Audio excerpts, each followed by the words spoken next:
အားလုံးပဲမင်္ဂလာပါ Storytelling Sister ဆိုတဲ့ channel လေးကနေကြိုဆိုလိုက်ပါရရှင်အခုတစ်ခါဖတ်ပြပေးခြင်းတဲ့အကြောင်းအရာလေးကတော့ဇက်ထဲကဇက်သပင်ဝတ္ထုများတဲဆိုတဲ့စာအုပ်ကလေးတွေကဇက်ထဲကဇက်နှစ်သို့မဟုတ်မိရောင်အောက်ကိုဝင်လျင်လူပြက်တွေနဲ့တွဲတော့ဆိုတဲ့ဝတ္ထုလေးအကြောင်းပဲဖြစ်ပါတယ်နောက်ထပ်လည်းဘယ်လိုအကြောင်းအရာတွေကိုဖတ်ပြမလဲဆိုတာသိရအောင် channel လေးကို subscribe လုပ်တော့ပေးပါအောင်နော်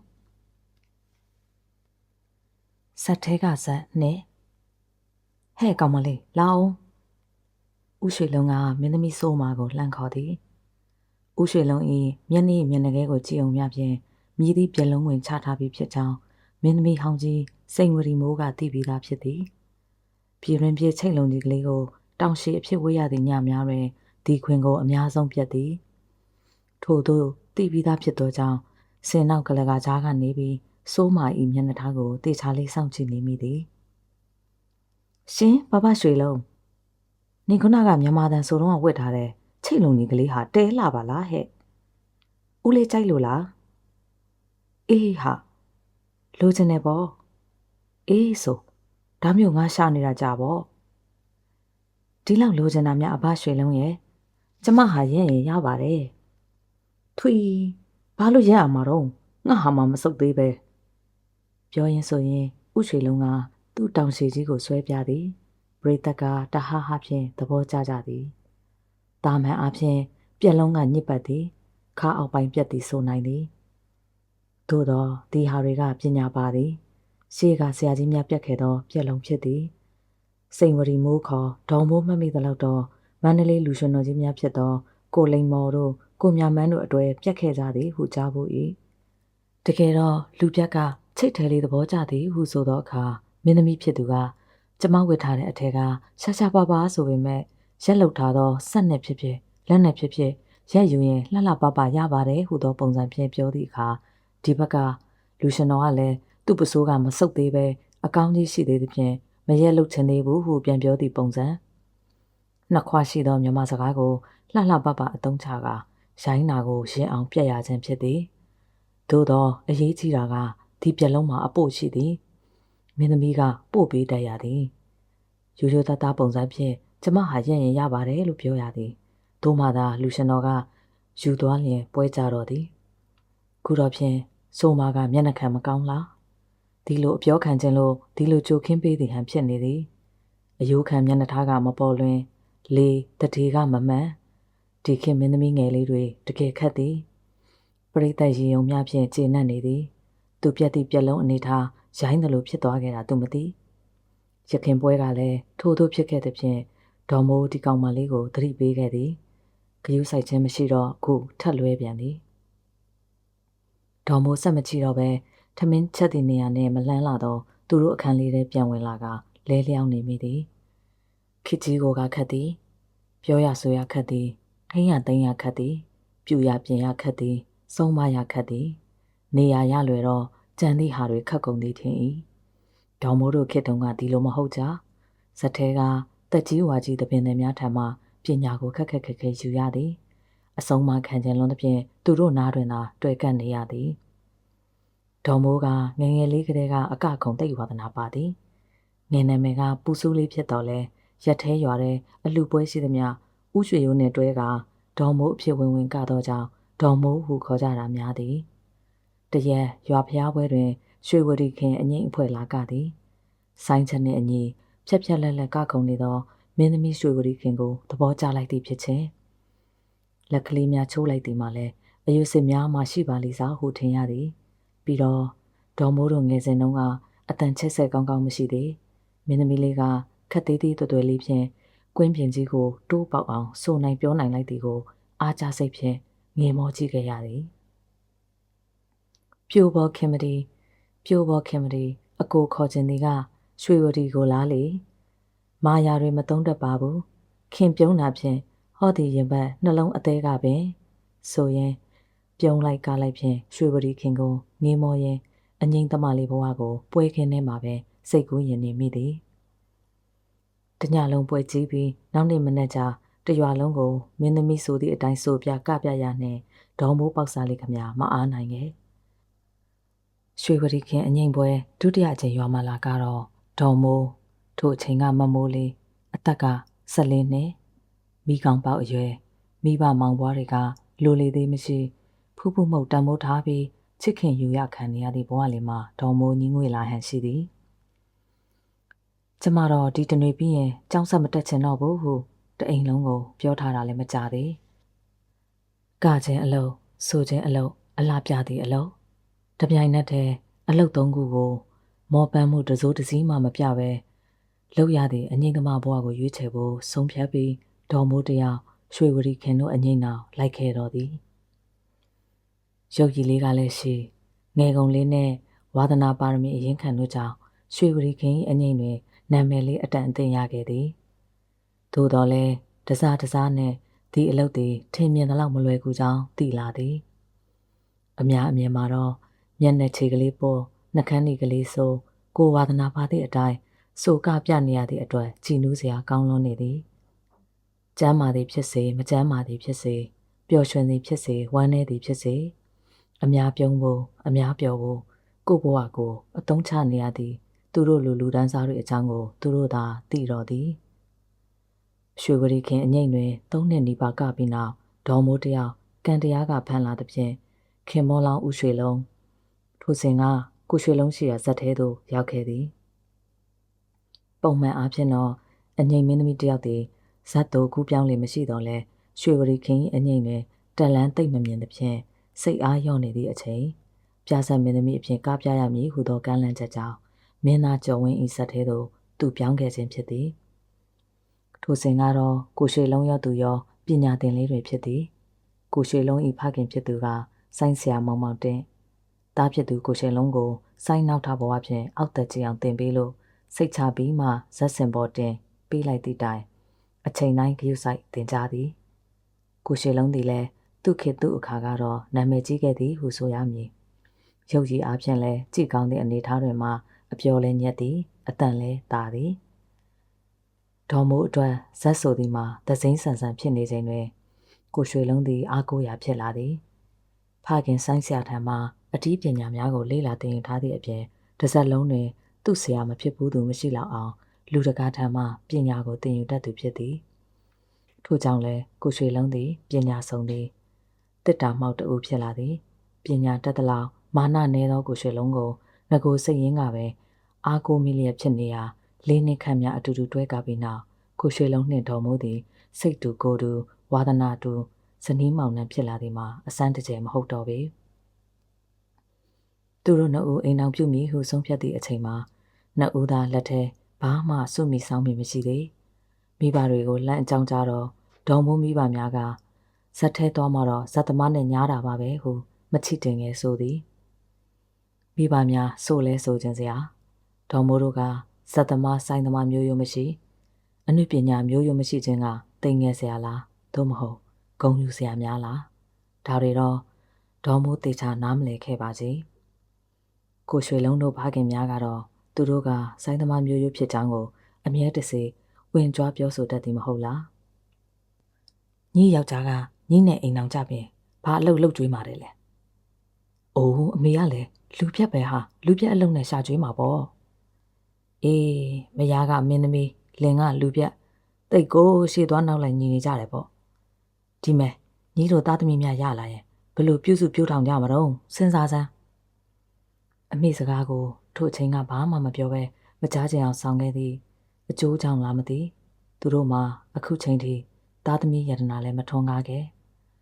ကိုရွှေလုံးကတော့ဖျားပေးတဲ့အချိန်ပေါ်ဟုဆိုသည်မစီမဆိုင်ဖျားကိုလွှဲချကြရင်နေလာခဲ့ကြသည်မှာ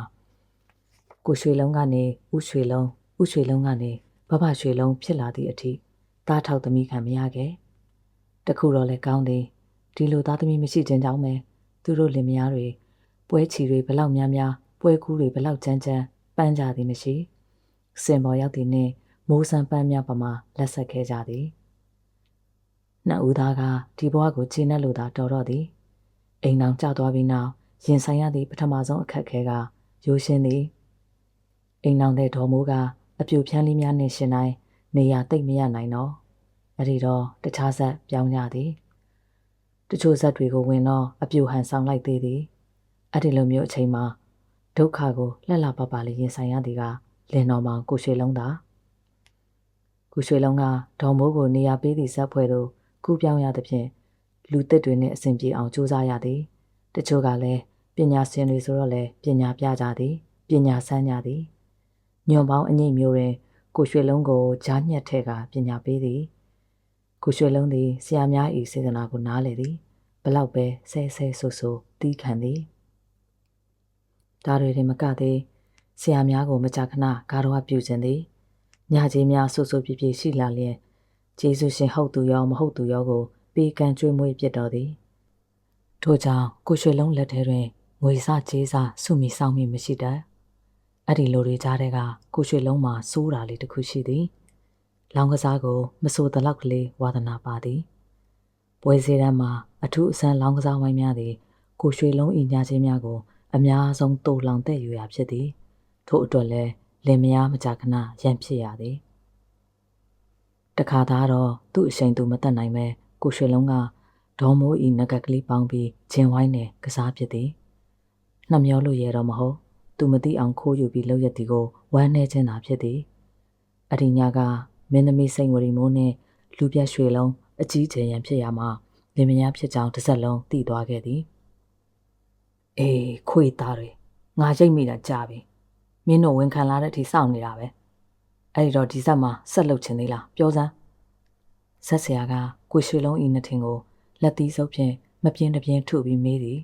ချင်းကလည်းရှုံးမယားကလည်းညူစုဇက်ဆရာကလည်းငေါက်တော့ကိုရွှေလုံးအတော်လေးစိတ်အိုက်သွားခဲ့သည်ဇက်ဆရာစဉ်းစားကြည့်ပါကျုပ်မှရသမျှညာကျိုးတွေလည်းအပ်တယ်ဒီကြားထဲနိုင်ရင်နိုင်သလိုသူ့ကိုရွှေတွေဆင်ပေးထားတာညွန့်နေအောင်သူ့ကိုဆိုပြိတ္တကရွှေမနိုင်စိန်ဝရီမိုးလူတော်နာမည်ပေးထားတာရဲ့ဒါတောင်ဗျာတကြက်သားတာရှိတဲ့ရွှေဆွဲကျိုးအတွက်ကျွန်တော်ကိုထုရိုက်သေးတယ်ပြီးတော့လည်းပြောသေးတာသူ့မှာရှိတဲ့ရွှေတွေကကျုပ်ဆင်တာမဟုတ်ဘူးအကိုကာလာသားများရဲ့မြစ်တာတော့တဲ့ဤသို့နဲ့ကိုရွှေလုံးကရင်ကောင်းတံမြင့်ဟစ်ကြွေးတော့တဖွဲ့သားလုံးပြုံးစီစီဖြစ်ရပြန်သည်မဖြစ်ခံနိုင်ရိုးလားဒီစကားစုကိုအစာပြုတ်ပြီးသူတို့လင်များကပြက်လုံးခွင်တဲနေကြလေကြည်စမ်းမအောင်ကိုရွှေလုံးရဲ့ကျုပ်တို့ရွှေမြို့တော်စိန်အောင်ဇက်အဖွဲ့သားများကအစိုးအကရင်ထူးချွန်တာမဟုတ်ဘူးမျိုးရိုးကလည်းကောင်းလူများကလည်းချမ်းသာတာကိုတန်ချိုးကပြက်လုံးကိုအစာတီးလိုက်ပြီးဆိုလျင်ကိုရွှေလုံးကလည်းနတ်သည်ဟုတ်ပြီရဲ့ဟုတ်ပါရဲ့မထောက်ခံမဲကန့်လန့်တိုက်ရတော့မည်မဟုတ်လားမင်းကသာချမ်းသာတယ်ပြောနေထမင်းစားတော့ကြက်ချက်တော့တောင်လူစားနေရတာဟာဘယ်နဲ့ကောင်းလဲဟာဒီမှာတငယ်ချင်းမှတ်ထားစမ်းကြက်သားများကအယိုးထဲမှာအချိုတက်ကိန်းနေတာဒီအရသာကြိုက်လို့လူစားတာဟာအော်အသားမရှိလို့မဟုတ်ဘူးပေါ့ချမ်းသာပါတယ်ဆိုမှဘယ်ကအသားမရှိရမှာလဲနေစမ်းဒီရွှေလုံးကိုတော့တတ်တည်ပြမှဖြစ်မယ်ဟဲ့ကောင်းပါလေစိန်ဝရီမို့လောင်းဒီမှာငါတို့ဇက်ဘလောက်ချမ်းသာတယ်လဲတတ်တည်ပြဖို့လောင်းကိုတန်ချိုကစိန်ဝရီမိုးကိုပွဲထုတ်ပြီးပြက်လုံးချိတ်ပေးသည်ဒီပြက်လုံးကိုဆက်သေးဖို့စင့်ဖို့ကကိုရွှေလုံးတာဝန်ရွှေမနိုင်စိန်ဝရီမိုးတို့လာပြီဆိုမိရအောင်မှာအသားဝင်းရွှေကတလင်းလင်းဖြင့်ရှိလို့နေမြဲလာပြီတော့ဟဲ့ဖြည်းဖြည်းလာပါခမရမင်းသမီးကြည့်ရတာမျက်လုံးတွေစိုးလုံးလို့ဒါမျိုးပေါ့ခုနှစ်ဆောင်ပြိုင်တိုက်ခန်းမီးမထုံးမဲ့လင်းနဲ့ပပဝရီဆိုတာဒါကစိန်ဝရီပြကြည်စမ်းမင်းသမီးဘလောက်ချမ်းသာလဲဝတ်ထားတဲ့ချိတ်လုံးကြီးကသူများလို50ကျပ်တန်မဟုတ်ဘူး300-400တန်နဲ့ဒီမှာကြည်စမ်းဆွဲထားတဲ့ရွှေလဲတုံးပန်ထားတဲ့နဂတ်နန်းတွင်းလက်ရာအမေခမရကအကြွားပူတာခမရမင်းသမီးဟာရွှေစိန်တွေပါအိုးလူကုန်များစော်ကတော့ဒါအစ်စ်တွေရှင်မယုံပါဘူးဗျာအစစ်ရှင်ပွဲကြည့်မိဘပြည်သူများရဲ့မြစ်တာတော်နဲ့ရတဲ့အနုပညာကြီးတွေအကိုကာလသားများချီမြောက်တဲ့စုတော်ကြီးတွေနဲ့စုဆောင်ပြီးကိုချွေးနေစာနဲ့ကိုတိုင်မန္တလေးဈေးချိုတော်မှာဝဲလာတာစစ်တာမှာစ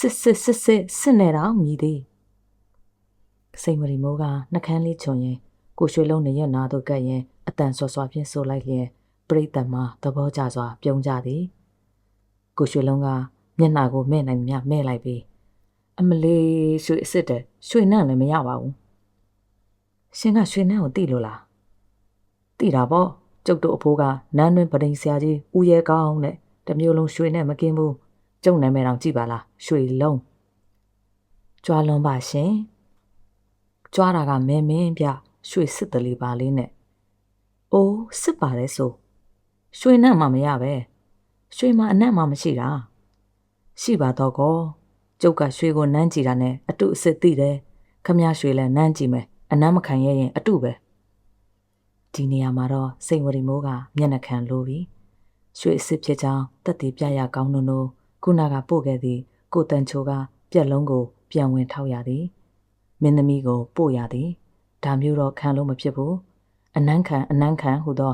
မျက်နှာရိပ်ကိုလေးတန်တိုးဖြင့်ကပ်ပြောသည်အလကားတွေ့လားသူ့ရွှေအတုမှန်းသိမှဆိုလို့ငြိမ်သွားတာကိုရွှေလုံးကထပ်လှုံ့ဆော်လင်းမဲ့စိန်ဝရီမိုးမျက်စောင်းထိုးရင်းနန်းကြည့်ဟုဘောက်ဆက်ဆိုသည်ဒါဆိုလျင်တော့ခွင်ထဲဝင်ပြီးဟူသောအထာဖြင့်ကိုရွှေလုံးကပြိတ္တကိုမျက်စိတစ်ဖက်မတိမတာမိတ်ပြသည်ကြံစစ်လက်ကောက်ကြီးကကြီးနဲ့မစစ်တော့ဘူးစစ်တယ်နန်းကြည့်ပါလားထိုကကိုရွှေလုံးကမင်းသမီးလက်ကိုကရင်လက်ကောက်ကိုနန်းကြည့်တယ်လို့နဲ့လက်ကိုခိုးနှမ်းသည်ခွင်ဒီလိုနဲ့တဆင့်စစ်တက်လက်ကောက်ကတော့စစ်ပါရဲ့နဂတ်ကအတုကြီးနေမှာဟုဆိုရင်နန်းပြန်သည်နှက်ခမ်းနဲ့လက်ကောက်ကတော့စစ်ပါရဲ့လဲတုံဟာဖြင့်ရွှေဤစိန်ကြီးပါလို့ရန်စရင်ခိုးနှမ်းရပြန်သည်အောက်ကကာလာသားများကတော့လက်ခောက်တရွှှမှုတ်ရင်အားပေးလို့ပေါ့ကိုရွှေလုံးဂွင်မိသွားသည်ကိုတွေ့ပြီးနောက်လူရှင်တော်တူကငါလဲလုံမယ်ဆိုပြီးမင်းသမီးစိန်ဝရီမိုးကိုထက်ချင်းခတ်ချိန်မှာတော့စိန်ဝရီမိုးကပါနဲ့သွားပြီမလားဒီမဲ့စိန်ဝရီမိုးနင့်ရွှေတွေကအတုတွေဟုတ်မဟုတ်ငါစစ်ကြည့်မယ်မစစ်ကြည့်နဲ့ကျမရွှေတွေကအတုတွေကြီးပဲဟင်းငါကြဒါမျိုးကြီးပဲဖြုတ်လုံးကိုအပိုင်သိမ့်လိုက်တော့အောက်ကလူတွေပတ်တုံမရပွဲကြသည်ပေါ့ဒါကစိန်ဝရီမိုးရဲ့ရွှေတွေကြောင့်ပွဲတိုင်းတည့်ယူပြသည့်ပြက်လုံးဒီပြက်လုံးကိုကြည့်တိုင်းသူတို့ဇက်ပွဲသားတွေကရွှေလုံးနဲ့စိန်ဝရီမိုးကိုအတန်အသင့်တော့ရိမ့်မိခဲ့ကြပါ၏စိန်ဝရီမိုးကလည်းရဲသည်တွက်သည်တို့တိုင်လည်းအိန္ဒြေရှိသည်မင်းသားနဲ့တွဲလဲတည်သည်လူပြက်တွေနဲ့လည်းအပေးယူတော်သလောက်နေထိုင်မှုကရိုးရှင်း၏ထို့ကြောင့်လဲတော်ယုံလူကပြက်လုံးပြက်တာမြည်မြရင်းနှီးစေကမူဟန့်သည်ရှိန်သည်ကိုရွှေလုံးကတော့ရဲကိုရဲတင်လွန်းသည်မဟုတ်လားတချို့အချီချများဆိုလျင်အမှန်ပဲနှာခေါင်းမြုပ်အောင်နမ်းလိုက်သေး၏ကိုရွှေလုံးခမလဲလူလက်မှာလင်ရမရရဲ့ကျင်နာရသည်မို့အားမရဘူးထင်၏ဒီခွင်တဲတိုင်းချစ်ရသူပါကိုမှု့ပေးပြသည်စိန်ဝရီမိုးကတော့ကလက်ကနောက်ွယ်ရောက်မှလက်သီးစုံလေးထောင်ပြရင်မျက်စောင်းထိုးနိုင်သည်အနုပညာသမားဟာအနုပညာပေါ်ရိုးသားရမယ်ပြိတ္တပေါ်ရိုးသားရမယ်စိန်ဝရီမိုးဟာအိမ်အောင်တယ်ဖြစ်တော့ရောအနုပညာစံနှုန်းကရော့သွားမှာမို့လားဇက်ဆရာပြောသည့်စကားကိုကိုရွှေလုံးတို့ခွန်းတုံမပြန်ပြေအနုပညာစံနှုန်းမလျော့ပေမဲ့လဲကြော်ကြားမှုနဲ့ဆွဲဆောင်မှုကတော့သူတို့အိမ်အောင်တယ်ဖြစ်ခြင်းမဖြစ်ခြင်းပေါ်မူတည်ပြီးတက်ရောက်ခဲ့သည်မဟုတ်လားနောက်ပိုင်းမှာတော့စိန်ဝရီမိုးဤဆန်းကကြာလာပါပြီကိုရွှေလုံးတယောက်ကစံတက်ချိန်ရောက်သည်မို့တော်သေး၏တော်သေးသည်သာဆိုသည်တိတ်တော်လဲတော်လာကောင်းလာသည့်အခြေအနေမဟုတ်မမိုးတယောက်လုံးဇက်ထဲပါနေလျက်နဲ့ခက်ခဲမိတ်ကလေးတွေကလည်းရှိသေးသည်မမိုးတို့ခေတ်ကမင်းသမီးဖြစ်ချင်ပြီဆိုလျက်မင်းသမီးကြီးတွေစီသာချီကပ်ရသည်တခုတော့လည်းရှိသည်မိမချင်းမို့တချို့ကလည်းပညာရှို့သည်ဒီလိုပါပဲမြင်စရာသင်စရာကြားစရာအမျိုးမျိုးသောဆရာတွေကိုကြည့်ပြီးလေ့လာတတ်ရသည်မဟုတ်လားဒီတော့လဲဆူဆူငေါငေါရိုက်ပုတ်ပုံမငြီးမညူသင်ကြားရသည်ပဲလေခေတ်ကာလတွေပြောင်းနောက်ပိုင်းအငိမ့်တစ်ခေတ်ဖြစ်လာတော့မိမပြိုလေးတွေကမင်းသမီးဖြစ်ဖို့ပညာစုဆောင်းခြင်းကနောက်စင်မော်ရောက်ဖို့ကအရင်ဖြစ်လာသည်စိန်ဝရီမိုးတို့ခေတ်ကမင်းသမီးနောက်မှာ4-5နှစ်လိုက်ပြီးလုံကြီးခေါတနခါသွေးရေခန့်အကုန်လုတ်ပေးခဲ့ရင်ပညာကိုသင်ရတယ်ဆိုတာသူတို့လေးတွေမယုံတော့ယုံရင်လဲရေပြုံးနဲ့ဒေါ်မိုးတို့ကရိုးတာအားတာကိုလို့မကြားတကြားဆိုတတ်သေးသည်ဒီတော့သူတို့တွေကသက်ဆိုင်ရာမင်းသမီးကြီးများထံချီးကပ်ပြီးပညာမသင်ပဲဘာလုပ်တယ်လဲဆိုင်းဆရာကိုတချင်းတက်ပေးဖို့ပူဇာတတ်သူတွေရှိတယ်လို့သူတို့ကိုလူတတိထားမိအောင်ပြက်လုံးွယ်မှာသူ့ကိုပွဲထုတ်ဖို့ညှိနှိုင်းသူတွေကလည်းပေါ်လာသည်ဒီတော့နာမည်ရစာကိုရွှေလုံးကသူတို့ချင်းကပ်စရာမဟုတ်လားဒီပြက်လုံးမျိုးကဒုက္ခကဆိုမိတ်ကလေးတွေမလုပ်ရဲလို့ လူပြက်ချင်းချင်းမိမလိုဝှေ့ပြီးပြက်ရတာမျိုးအေးဒေါ်မိုးကလုံကြီးတွေခောက်ရင်ပြက်လုံးဝင်တစ်ခုအကြောင်းရင်းမင်းသမီးယူနွယ်ကိုလှမ်းပြောသည်ယူနွယ်ကတေချာကြပုံမရသူ့မှလည်းသူ့အတွင်းနဲ့သူမနှက်ပြန်ညကြလျင်သူ့ရီစားလေးပွဲလာကြည့်ပြီးပြောသွားသည်သူ့ရီစားကဥတုဝင်ကြောင်လေးဆိုတော့တက်နိုင်သမျှညင်ညင်ကုတ်ကုတ်လေးနေမှဖြစ်မည်မဟုတ်လားမင်းသားနဲ့ဖြစ်စေလူပြက်နဲ့ဖြစ်စေတရင်တတင်းနေတာမျိုးကိုသူ့ရီစားလေးကမကြိုက်ဒါမျိုးကြတော့ဒေါ်မိုးတို့ကိုအားကြမိသည်ဦးရွှေလုံးကိုယ်တိုင်ကလူရှင်တော်ဖြစ်နေတော့လုပ်ငန်းသဘောတရားကိုနားလည်ပေးသည်တယောက်ကိုတယောက်တဝင်မတူကြတော့တပြင်းခက်တဲ့ချရင်မျက်နှာပေါ်ကဝက်ချံကိုထုံးပြင်းတို့လိုက်သည်အမလီအေးဝက်ချံလေးတစ်လုံးလောက်နဲ့တက်ပြင်းတွေချမနေပါနဲ့ညီရလှပြီးသားရဲ့မိယောင်နဲ့မိတ်ကန်နဲ့ဖုံးလိုက်ရင်ဖူးနေအောင်မဟုတ်ပါဘူးကျမအပူနဲ့ကျမပါဘာတွေတော့ငါ့ကိုပြောစမ်းပါဒီဆက်မှာညီတို့မိတ်ကလေးကိစ္စတွေကိုငါ့ကိုမပြောရင်ဘသူ့ကိုပြောမှာတော့ဘသူကညီကိုဘာလုပ်တာတော့မနေ့ပြန်ကြရင်ကိုတုတာပွဲလာကြည့်မယ်တဲ့ဒီညကားနဲ့ရန်ကုန်ကထွက်လာနေပြီမနေ့ပြန်ကြရင်လင်ကောင်းတော်ဆန်ပြဆက်လက်ကမှာမလား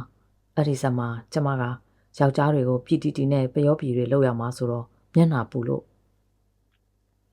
ဒါကတော့တရုတ်ဆောင်ကြရတာပဲကောင်လေးကနားလည်မှာပါဒေါ်မိုးမသိပါဘူး။ तू ကအရန်တဝင်တိုးတာ။ဒေါ်မိုးကဥရွှေလုံးလုံးယောက်ျားကိုရထားတော့ဒါတွေပဲပူဘူးမလဲ။ယူနွယ်စကားကြောင့်ဒေါ်မိုးကပြုံးလိုက်သည်။ပြောတတ်ပါယူနွယ်ရဲ့ကိုရွှေလုံးလဲလူပဲငါလဲလူပဲ။သစိမ်းယောက်ျားမိန်းမတွေနဲ့ပတ်သက်ထိကန်နေတာမြင်တိုင်းတဝင်တိုးကြတာပဲပေါ့။ဒါပေမဲ့ဘာဖြစ်လဲဒေါ်မိုးယူနွယ်ကအားမလို့အားမရစကားဝင်ထောက်သည်။ဒေါ်မိုးကတပြင်းချရင်ခောက်ပြီးသားလုံကြီးတွေကိုပိုက်လိုက်သည်အရှိမစိုးမာနဲ့ကိုရွှေလုံးတို့ကအတိုင်ဖောက်ညီညီပြက်လုံးပြက်နေစေငါတို့ဟာအနုပညာကိုယုံနေအေးအနုပညာတဲ့အစ်စ်တွေဟာမာနရှိတယ်ကိုအနုပညာကိုဘေးကကြည့်ရင်တော့စော်ကားစရာမဖြစ်အောင်နေနိုင်ခဲ့ကြတယ်ဒါပါပဲအေးရှုနေအေးစကားပြန်ကိုမဆောင်တော့ပဲဇက်ခုံရှိရသို့ပြန်ထွက်လာရင်ဒေါ်မိုးတယောက်အတွေးတွေကဆက်နေစေအနုပညာတဲ့တယောက်အနုပညာကိုအကြောင်းပြုပြီးသားအောင်မြင်သည့်ခေတ်ကိုပြန်တန်းတမိနေတော့သည်ပဲလေအိမ်မစွန်းများကိုလေလံစနစ်ဖြင့်ရောင်းချနိုင်ပါသည့်ဝတ္ထုတိုစုမှာ